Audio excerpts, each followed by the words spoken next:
அசெம்பிளிக்கு வர்றபோது என்னாச்சுன்னா, அம்மா வந்து ஒரு ரெசிக்னேஷன் லெட்டர் குடுத்ததாக சொல்லி, ஒரு பெரிய சிக்கல் ஒண்ணு உருவாச்சு.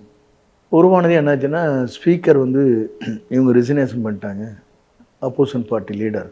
ஆகவே ரெசிக்னேஷன அக்செப்ட் பண்ணிக்கிறேன் அப்படின்னு சொல்லிட்டாரு அவரு. ஸ்பீக்கர் அனௌன்ஸ் பண்ணிட்டாரு. அப்ப என்னாச்சுன்னா, நீங்க எப்படி அத சொல்லன்ட்டு அப்பதான் முதலமைச்சர் டிஎம்கே தலைவர் வந்து பேசுறாரு.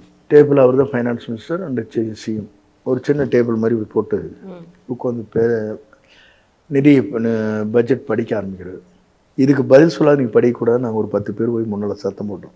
சத்தம் போட்டது என்னாச்சுன்னா, அவர் வந்து போட்டிருக்க கண்ணாடி ஸ்லிப் ஆகி விழுந்துருச்சு. விழுந்தது என்னாச்சுன்னா, அவர் டக்குன்னு அந்த இதை மூடிட்டார். அதுக்குள்ளே அந்த ஆற்காடு வீராசாமி, துரைமுருகன் பல பேர் எல்லாருமே அம்மாவை அட்டாக் பண்ண ஆரம்பித்தாங்க. அட்டாக் பண்ணிவிட்டு பெரிய ஒரு சம்பவம் முடிவு பிடிச்சி இழுத்து சாரி இந்த பட்டன் இந்த பின் குத்திருப்பாங்க அதெல்லாம் கூட இழுத்துட்டாங்க. அவங்களாம் அதில் தாங்கிட்டு நாங்களே பேட் எடுத்து நாங்கள் திருநாவுக்கரசு கேஸ் எல்லாம் அட்டாக் பண்ணுறது தடுத்துட்டு இருந்தோம்.